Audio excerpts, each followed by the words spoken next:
Hello, hello, hello. So I am here with my friend Steve. Steve is a former trainer of You Train Madonna, right?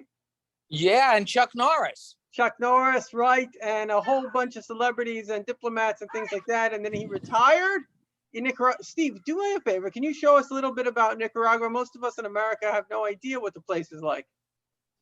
Okay, let me turn it around and I'll give you a little thing. First of all, I live in the room and we start off with the mezuzah. A mezuzah in Nicaragua. What a man. And as you could see, he sells fish. Uh-huh. Now there's rental rooms. Uh-huh. And we're going past the rental rooms now. I see. Now, we don't have water for about 5 hours a day. Really? So we have a tank. Yeah. So they fill up the tank. We have a bathroom as you could see, the tank is draining. Yeah. And that's how we have the water from the hose, the blue hose. Yeah, wow. Amazing. So, Steve, I wanted to talk to you because we have. Yeah, go ahead.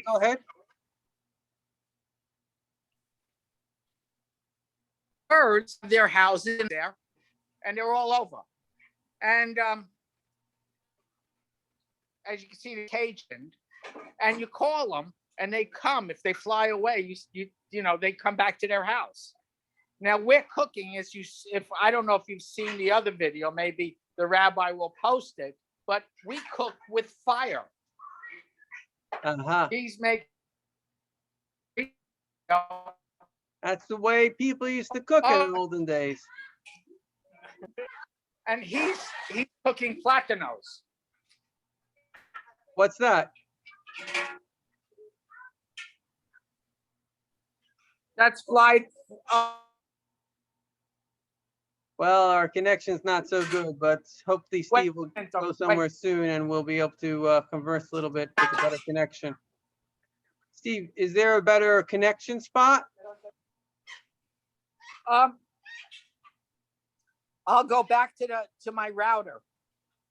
Okay. But it's so cool for us living here in America to see. I mean, really, this is probably the way most of the world lives.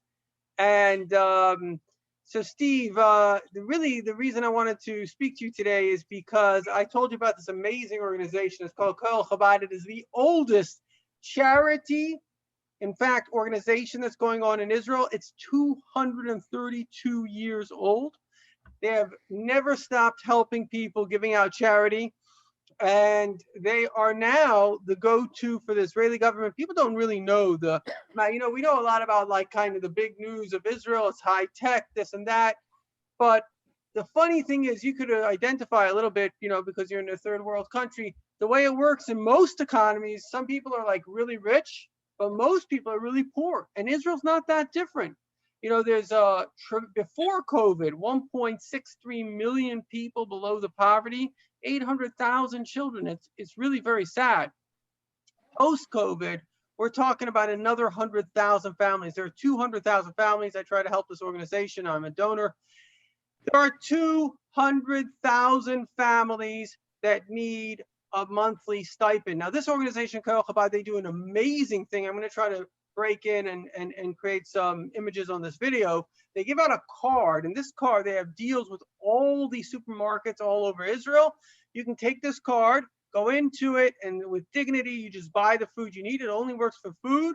It's $125 a month. It's not much, but they also, because they're buying in bulk for all over Israel, they're able to provide that $125 is actually more like $300 a month, which is something better than nothing. They also have 21 or 22 full-fledged soup kitchens giving over 1 million meals, and they do it with dignity. It's like as Jews should serve, they give it on proper place, like a restaurant, but for free.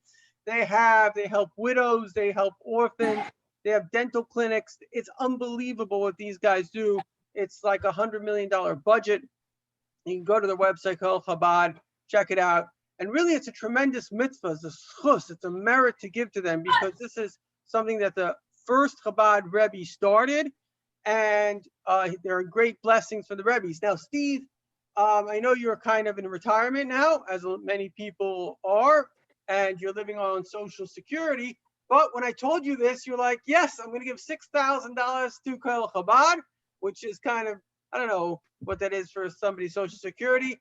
And I thought, man, I have to kind of advertise this, because the Rebbe says that when people give a large donation, we have to advertise it so other people can understand why, and they can be motivated itself. So I wanted to ask you, why do you feel, everything is relative. So if I'm going to give, I don't know, from my salary $1,000, that may be everything. That may be a lot. Somebody else that's a billionaire, that may be nothing. But really, from somebody that's retired and living on Social Security, that's everything. So why do you feel you should be giving everything to help poor Jews in Israel? It really works down to this.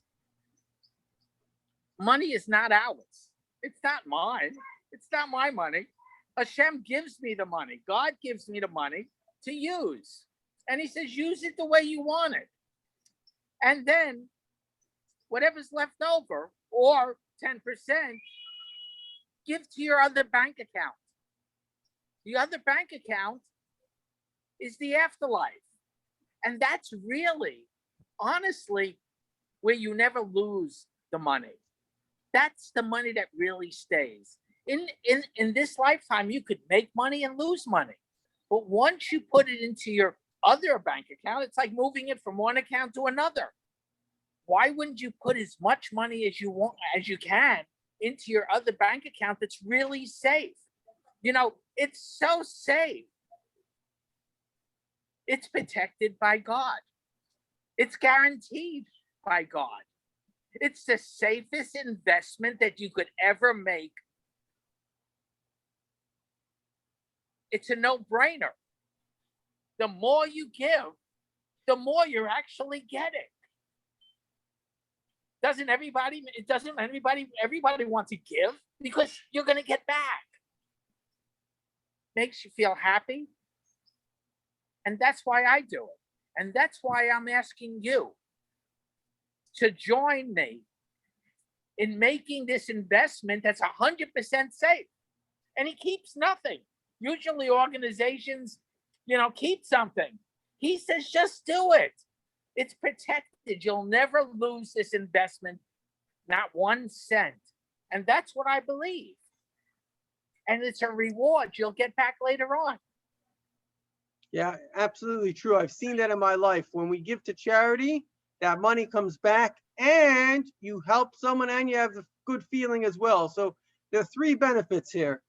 And particularly now, we're coming to the times of Mashiach. We want Mashiach. We really, and I just think it's very admirable of you, the notion of giving everything. We really need to be doing that, because this is all that matters. We are in crunch time, and all that we have is the charity that we give. And we can really turn the world around just by giving everything to charity. Especially, I recommend Koil Chabad, because we know, like you say, they are the most efficient charity. The entire charity operates from this 200-year-old small building in Israel, the largest charity in Israel, because it's all altruistic. It's run by Chabad. Everybody knows Chabad. They are the most dedicated. I mean, I know my whole family's in it. They're doing it not for free. They do it for debt, and they do it because we're here to help our fellow Jew. Nobody's asked questions. They go through the government, they find the poorest people, and they help them one by one. So I just want to say your words and your deeds are very, very inspiring. I'm going to put a link to Koil Chabad that everybody can go, and they can donate money. And any final messages? Just do it. Absolutely. Just do it. Do it now. Bye.